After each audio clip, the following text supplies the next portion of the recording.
আসসালামু আলাইকুম। এটিএন বাংলা সংবাদে সবাইকে স্বাগত জানাচ্ছি মার্জিয়া মীরা। শুরুতে সংবাদ শিরোনাম। কোটা বিরোধী শিক্ষার্থীদের বিক্ষোভে অচল রাজধানীর বিভিন্ন এলাকা। মহাখালীতে রেল লাইনে অবস্থান, কয়েক জেলায় মহাসড়ক অবরোধ।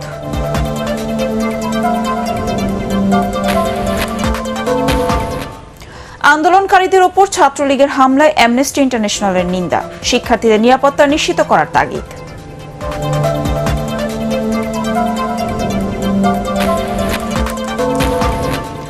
মুক্তিযোদ্ধারা দেশের স্বাধীনতা এনে দিয়েছে, দলমত নির্বিশেষে তাদের সম্মান করতে হবে বললেন প্রধানমন্ত্রী।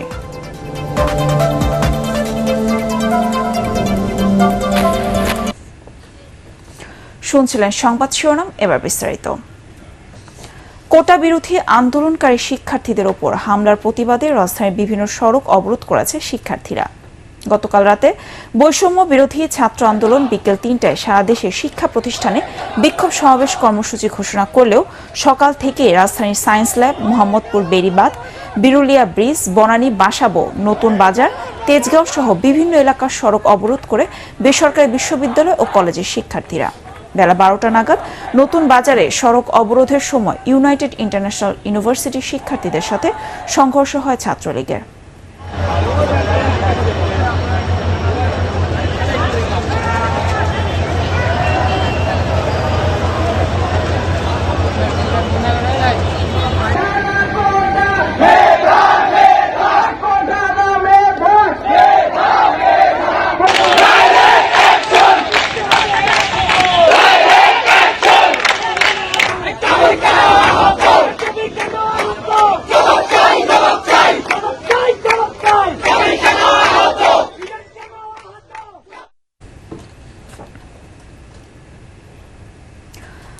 দর্শক, রাজধানীর মোহাম্মদপুর বেড়িবাঁধ এলাকায় আছেন সহকর্মী মনির হোসেন তপু, চলে যাচ্ছি তার কাছে। তপু, এখনো কি ওই এলাকায় শিক্ষার্থীদের অবরোধ আছে? পরিস্থিতি কি দেখছেন আমাদের জানাবেন। ধন্যবাদ মীরা। আপনাকে জানিয়ে রাখি, আমি এখন আছি মোহাম্মদপুর জেসিয়া মসজিদ এই এলাকাটায়। এখানে এরই মধ্যে আপনাকে জানিয়ে রাখি যে সকাল থেকে যে বেড়িবাঁধ, যে মোহাম্মদপুর বেড়িবাঁধ সংলগ্ন ইউল্যাব থেকে যারা শিক্ষার্থী রয়েছেন তারা বেড়িবাঁধে অবস্থান নিয়ে পুরো এই সড়ককে যান চলাচল বন্ধ করে দিয়েছেন। সেই পরিপ্রেক্ষিতে আমরা দেখতে পাচ্ছি যে সকাল থেকে এই মোহাম্মদপুর এবং আশপাশে এলাকায় যে যানবাহনের যে চাপ দেখছি, সেই চাপের কারণে যানজট সৃষ্টি হয়েছে এবং এখানে যারা কর্মজীবী যারা মানুষ রয়েছেন সবাই নানা ধরনের ভোগান্তির মধ্যে পড়েছেন। আর আরেকটি বিষয় আপনাকে জানিয়ে রাখি যে শুধু এই মোহাম্মদপুর নয়, বলা চলে যে পুরো ঢাকা শহর জুড়ে যে সকল যে বেসরকারি যে বিশ্ববিদ্যালয়গুলো রয়েছে, সেই বিশ্ববিদ্যালয়ে যারা শিক্ষার্থী রয়েছেন তারা এই কোটা সংস্কারের দাবির পরিপ্রেক্ষিতে তারাও তাদের নিজ নিজ ক্যাম্পাসের সামনের যে সড়কগুলো রয়েছে সেই সড়কগুলোতে অবস্থান করে সড়ক অবরোধ করে দিয়েছে। যেমনটা আমরা জেনেছি যে ব্র্যাক বিশ্ববিদ্যালয় থেকে সড়ক অবরোধ করা হয়েছে, মেরুলবাড্ডা এলাকায় শিক্ষার্থীরা তারা অবস্থান করছেন। একই সাথে উত্তরা, আজিমপুর সহ এখানে নতুন বাজারে আমরা দেখেছি যে শিক্ষার্থীরা তারা অবস্থান করছে এবং সেখানে নতুন বাজারে আমরা যতটুকু জেনেছি যে দুপক্ষের মধ্যে কিছুটা সংঘর্ষের ঘটনাও আমরা শুনতে পেরেছি। আর আরেকটি বিষয় জানিয়ে রাখি যে এই বিশ্ববিদ্যালয়ের যে যারা শিক্ষার্থী যারা রয়েছেন তারা কোটা সংস্কারের দাবির পাশাপাশি যে গতকালকে যে ঢাকা বিশ্ববিদ্যালয়ে যে অনাকাঙ্ক্ষিত পরিস্থিতি সৃষ্টি হয়েছে সেই পরিস্থিতির থেকে তারা বিচার চান এবং সুষ্ঠু তদন্তের মাধ্যমে কার্যকর ব্যবস্থা নেওয়ার জন্য তারা দাবি জানিয়েছেন। জি মীরা, এই ছিল আমার কাছে মহানগরীর সবশেষ অবস্থা। তপু, আপনাকে ধন্যবাদ।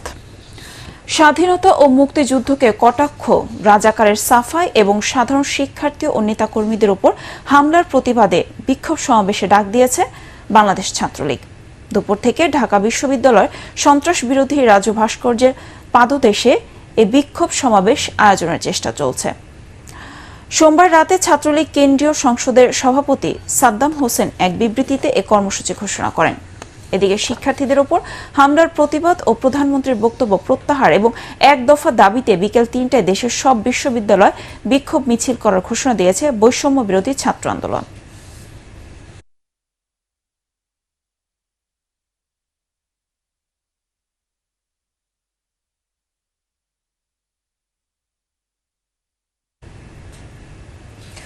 ঢাকা বিশ্ববিদ্যালয় সহ দেশের বিভিন্ন পাবলিক বিশ্ববিদ্যালয় কোটা বিরোধী আন্দোলনকারীদের উপর ছাত্রলীগের হামলার ঘটনায় তীব্র নিন্দা জানিয়েছে অ্যামনেস্টি ইন্টারন্যাশনাল। সংস্থাটির দক্ষিণ এশিয়া শাখার ফেসবুক পেজ থেকে এক স্ট্যাটাসে এর নিন্দা জানানো হয়। ওই স্ট্যাটাসে যুক্তরাজ্য ভিত্তিক আন্তর্জাতিক এই মানবাধিকার সংস্থাটি জানায়, বাংলাদেশের বিভিন্ন শিক্ষা প্রতিষ্ঠানের ক্যাম্পাসে কোটা সংস্কার আন্দোলনকারীদের উপর সরকারি দলের সংগঠন ছাত্রলীগের হামলায় শতাধিক শিক্ষার্থীরা আহত হয়েছে। অবিলম্বে শান্তিপূর্ণ বিক্ষোভকারীদের নিরাপত্তা ও আহতদের যথাযথ চিকিৎসা নিশ্চিত করতে সরকারের প্রতি আহ্বান জানিয়েছেন অ্যামনেস্টি ইন্টারন্যাশনাল।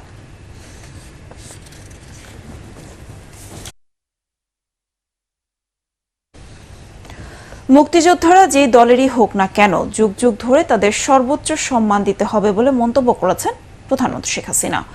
রাজধানীতে প্রধানমন্ত্রীর ফেলোশিপ অ্যাওয়ার্ড অনুষ্ঠানে তিনি বলেন, নারী, ক্ষুদ্র নৃগোষ্ঠী থেকে শুরু করে কেউই যেন পিছিয়ে না থাকে, সেজন্য সরকার সবসময় সচেষ্ট। বিস্তারিত আপেল মাহমুদের রিপোর্টে। বিদেশি বিভিন্ন স্বনামধন্য বিশ্ববিদ্যালয় থেকে মেধাবীদের উচ্চতর জ্ঞান অর্জনে 2018 সাল থেকে চালু করা হয়েছে প্রধানমন্ত্রী ফেলোশিপ। এ পর্যন্ত 308 জন স্নাতকোত্তর ও 116 জন পিএইচডি ফেলো এ বৃত্তি অর্জন করেন। রাজধানীর প্রধানমন্ত্রী কার্যালয়ে এ বছর 48 জন বিসিএস ক্যাডার এবং বিভিন্ন বিশ্ববিদ্যালয় ও স্কুলের শিক্ষক শিক্ষার্থীকে ফেলোশিপ অ্যাওয়ার্ড তুলে দেন প্রধানমন্ত্রী শেখ হাসিনা। প্রধানমন্ত্রী বলেন, ফেলোশিপের পুরো টাকা জনগণের। বিদেশ থেকে ডিগ্রি নিয়ে দেশে ফিরে মানুষের কল্যাণে কাজ করতে হবে। কাজে আমরা সবসময় চাই যে এই ফেলোশিপটার মাধ্যমে আমাদের উপযুক্ত নাগরিক হয়ে গড়ে উঠবেন এবং আপনার যে জ্ঞান অর্জন করবে সেটা আমার দেশের কাজে লাগবে। কারণ বিশ্ব পরিবর্তনশীল, এই পরিবর্তনশীল বিশ্বের সাথে আমাদের তাল মিলিয়ে চলতে হবে। আমরা কারো কাছ থেকে পিছিয়ে থাকবো না, আমরা সবসময় আগে থাকবো। আমরা মুক্তিযুদ্ধ করে বিজয়ী জাতি, এই বিজয়ী জাতি হিসেবে আমাদের মাথা উঁচু করে বিশ্ব দরবারে আমরা চলবো, সেইভাবে আমাদের গড়ে উঠতে হবে। বীর মুক্তিযোদ্ধাদের সম্মান সবার আগে বিবেচ্য বলেও জানান তিনি। যারা মুক্তিযোদ্ধা তারা তাদের সর্বস্ব ত্যাগ করে, নিজের জীবন দিয়ে, রক্ত দিয়ে এবং অনেকেই পঙ্গুত্ব বরণ করে এই দেশকে স্বাধীন করে বিজয় এনে দিয়েছে, শত্রুকে পরাজিত করে বিজয় এনে দিয়েছে। কাজে সেই ক্ষেত্রে আমি মনে করি তাদের সম্মানটা সর্বোচ্চ থাকবে। এ সময় প্রযুক্তি শিক্ষা ও গবেষণার উপর জোর দিতে ফেলোদের প্রতি আহ্বান জানান প্রধানমন্ত্রী। আপেল মাহমুদ, এটিএন বাংলা, ঢাকা। কোটা আন্দোলনের পেছনে একটি মতলবী মহল কাজ করছে বলে মন্তব্য করেছেন আওয়ামী লীগ সাধারণ সম্পাদক ওবায়দুল কাদের। ধানমন্ডিতে দলীয় সভাপতির রাজনৈতিক কার্যালয়ে তিনি বলেন, লন্ডনে বসে তারেক রহমান কোটা আন্দোলনের নেতৃত্ব দিচ্ছেন। মুক্তিযুদ্ধের চেতনা বিরোধী আস্ফালনের বিরুদ্ধে সবাইকে সোচ্চার হওয়ার আহ্বান জানান সড়ক পরিবহন ও সেতুমন্ত্রী। বাংলাদেশে এই আন্দোলনের কুশীলব জামাত, বিএনপি, অপশক্তি, তাদের স্বরূপ ইতিমধ্যে উন্মোচিত হয়েছে। মহান মুক্তিযুদ্ধের পক্ষে সকলকে স্বাধীন বাংলাদেশে মুক্তিযুদ্ধের চেতনা বিরোধী অপশক্তির আস্ফালনের বিরুদ্ধে সোচ্চার হওয়ার জন্য আমরা উদাত্ত আহ্বান জানাচ্ছি। কোটা সংস্কারের দাবিতে আন্দোলনকারী সাধারণ শিক্ষার্থীদের উপর ঢাকা সহ বিভিন্ন বিশ্ববিদ্যালয়ে হামলা বাংলাদেশের জঘন্যতম ঘটনা বলে মন্তব্য করেছেন বিএনপি মহাসচিব মির্জা ফখরুল ইসলাম আলমগীর। জাতীয় প্রেস ক্লাবে আলোচনা সভায় তিনি বলেন, শিক্ষার্থীদের ন্যায্য আন্দোলন দমন করতে সরকার দলীয়, সন্ত্রাসী ও প্রশাসনকে লেলিয়ে দিয়েছে বলে অভিযোগ করেন তিনি। দেশবাসী সহ সব রাজনৈতিক দলকে নিজেদের অধিকার আদায়ের রাজপথে নেমে আসার আহ্বান জানান বিএনপি মহাসচিব। ঘটনাটি ঘটিয়েছে, এটা বাংলাদেশের রাজনীতির ইতিহাসে একটা জঘন্যতম ঘটনা। আমরা আগে কখনো দেখিনি যে হাসপাতালের মধ্যে গিয়ে আপনার এই সরকারি দলের সন্ত্রাসীরা তারা গিয়ে আপনার ছাত্রদেরকে আক্রমণ করবে, এটা আমরা কখনো চিন্তা করতে পারিনি। যে পাকিস্তান আমলের হানাদার বাহিনীর কথা নাকি ছেলেরা ভুলে গেছে, আপনি তো সেটাকে ভুলে যেতে সাহায্য করছেন না, আপনি আরো সেটাকে নতুন করে মনে করে দিয়েছেন কারণ পাকিস্তান সেনাবাহিনীর যে আক্রমণ ছিল তার থেকে আপনারা কোন অংশে কম করেছেন? মালয়েশিয়ায় শ্রমিক প্রেরণে অব্যবস্থাপনার জন্য দায়ীদের বিরুদ্ধে ব্যবস্থা নেওয়ার নিষ্ক্রিয়তা কেন অবৈধ ঘোষণা করা হবে না ও শ্রমিকদের দেওয়ার টাকা কেন সুদসহ ফেরত দেওয়া হবে না জানতে চেয়ে 6 সপ্তাহের রুল জারি করেছে হাইকোর্ট। একই সাথে এ বিষয়ে কি ব্যবস্থা নেওয়া হলো তা 3 মাস পর পর প্রতিবেদন আকারে জানানোর নির্দেশ দিয়েছে আদালত। প্রতিবন্ধী ব্যক্তিদের সম অধিকার প্রতিষ্ঠা এবং জীবনযাত্রার মান উন্নয়নে সরকার অগ্রাধিকার ভিত্তিতে সরকার কাজ করছে বলে জানিয়েছেন স্বাস্থ্যমন্ত্রী ডাক্তার সামন্ত লাল সেন। দক্ষিণ পূর্ব এশিয়ায় পুনর্বাসন ব্যবস্থাকে গতিশীল করার উদ্দেশ্যে 3 দিন ব্যাপী এক আঞ্চলিক বৈঠকে এসব কথা বলেন স্বাস্থ্যমন্ত্রী। রাজধানীর একটি হোটেলে ওয়ার্ল্ড হেলথ অর্গানাইজেশন আয়োজিত বৈঠকের উদ্বোধনী অনুষ্ঠানে সমাজ কল্যাণমন্ত্রী ডাক্তার দীপুমণি বলেন, প্রাতিষ্ঠানিক ও কারিগরি শিক্ষার মাধ্যমে সামাজিক সচেতনতা গড়ে তোলার পাশাপাশি পুনর্বাসনের সুযোগে বৃদ্ধিতে নানামুখী উদ্যোগ নিয়েছে সরকার।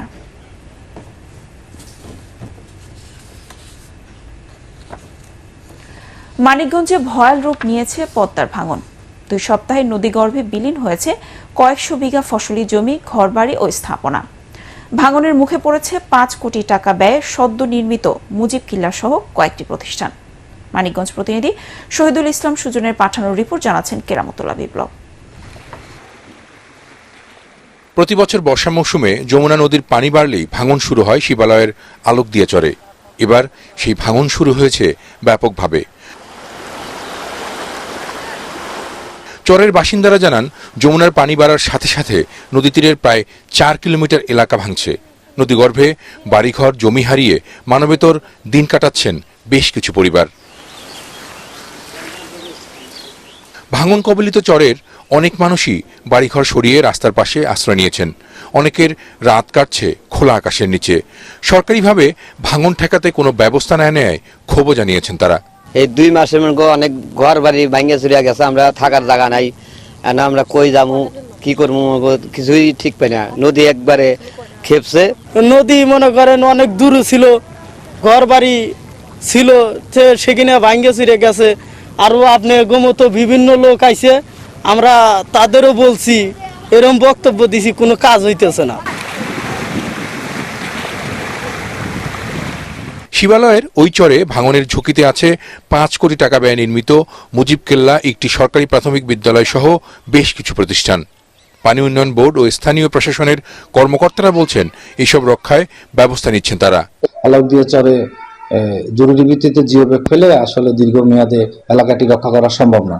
বিদায় সরকারি বেসরকারি কোনো গুরুত্বপূর্ণ স্থাপনা থাকলে তা যেন বন্যায় নদী ভাঙনের আগেই তারা প্রয়োজনীয় ব্যবস্থা নিয়ে সরিয়ে নেন। সে বিষয়ে আমি অলরেডি উপজেলা এবং জেলা প্রশাসনকে অবহিত করেছি। যেহেতু নির্মাণ কাজ খুব বেশি আগায়নি, যতটুকু এগিয়ে ছিল সেটা আমরা এখন কমিটির মাধ্যমে অকশনের ব্যবস্থা করেছি। পাশাপাশি যে স্কুলটি আছে সেখান থেকে গুরুত্বপূর্ণ যে জিনিসপত্রগুলো ছিল সেগুলো অন্যত্র সরিয়ে নিয়ে সেটাও আমরা অকশনের ব্যবস্থা করেছি। আর মুজিব কিল্লাটা আমরা চেষ্টা করছি, যেহেতু এটি অত্যন্ত গুরুত্বপূর্ণ একটি বিষয় এবং ওখানে এটি প্রয়োজনও আছে, তো এটি নিরাপদ একটি স্থানে রিপ্লেস করে সেখানে তৈরি করা। অপরিকল্পিতভাবে নদী থেকে বালু উত্তোলনের কারণেই এবার ভাঙন ভয়াবহ রূপ নিয়েছে বলেও মনে করছেন স্থানীয়রা, যদিও এই অভিযোগ মানতে চাননি স্থানীয় সংসদ সদস্য।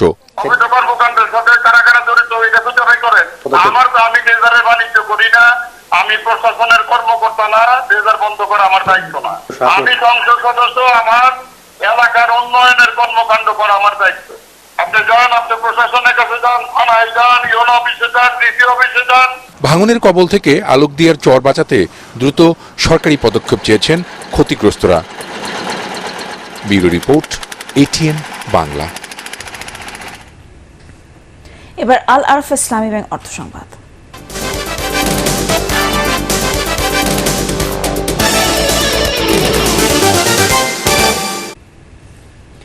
চাঁপাইনবাবগঞ্জের আমের বাজারে বেচাকেনা এখনো, তবে আমের দর গতবারের থেকে বেশি। দাম বেশি পেলেও বৈরী আবহাওয়ার কারণে উৎপাদন কম হওয়ায় চাষিদের মনে নেই আনন্দ। 40 কেজিতে 1 মণ হলেও আড়তদাররা ধরছেন 52 থেকে 55 কেজিতে। জেলার কানসার্ট, ভোলাহাট ও রহনপুর বাজারে এখন বাহারি জাতের আমের সমারোহ। ইতিমধ্যে শেষ হয়েছে গোপালভোগ আম, খিরসাপাত, ল্যাংড়াও প্রায় শেষ। বর্তমানে ফজলি, আম্রপালি, বাড়িচার, কাটিমন, ব্যানানা ম্যাঙ্গো, আশিনা সহ আরও কয়েক ধরনের গুটি জাতের আম মিলছে। এবার পার্টিস খেলার খবর।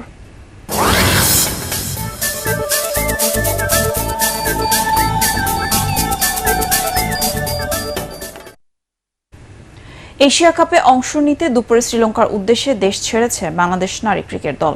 19 জুলাই থেকে 8 দল নিয়ে শুরু হবে এই টুর্নামেন্ট। দেশের মাটিতে নারী টি-20 বিশ্বকাপের আগে এ প্রতিযোগিতাকে প্রস্তুতি হিসেবে দেখছে টাইগ্রেসরা। অধিনায়ক নিগার সুলতানা জ্যোতি বলেন, তাদের লক্ষ্য সেমিফাইনাল খেলা। এ সময় তিনি উল্লেখ করেন, এশিয়া কাপ মেয়েদের ক্রিকেটের জন্য অন্যরকম একটা আবেগের জায়গা। 2018 সালের এই টুর্নামেন্টে জয়ের পর বাংলাদেশের মেয়েদের ক্রিকেটে বড় রেভলিউশন হয়েছে। সে ধারায় ধরে রাখতে চায় তারা। শেষ করার আগে সংবাদ শিরোনাম আরেকবার। কোটা বিরোধী শিক্ষার্থীদের বিক্ষোভে অচল রাজধানীর বিভিন্ন এলাকা। মহাখালীতে রেল লাইনে অবস্থান, কয়েক জেলায় মহাসড়ক অবরোধ।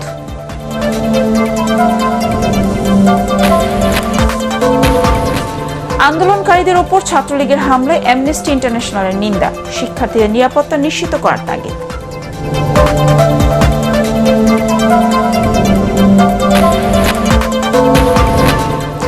মুক্তিযোদ্ধারা দেশের স্বাধীনতা এনে দিয়েছে, দলমত নির্বিশেষে তাদের সম্মান করতে হবে বললেন প্রধানমন্ত্রী।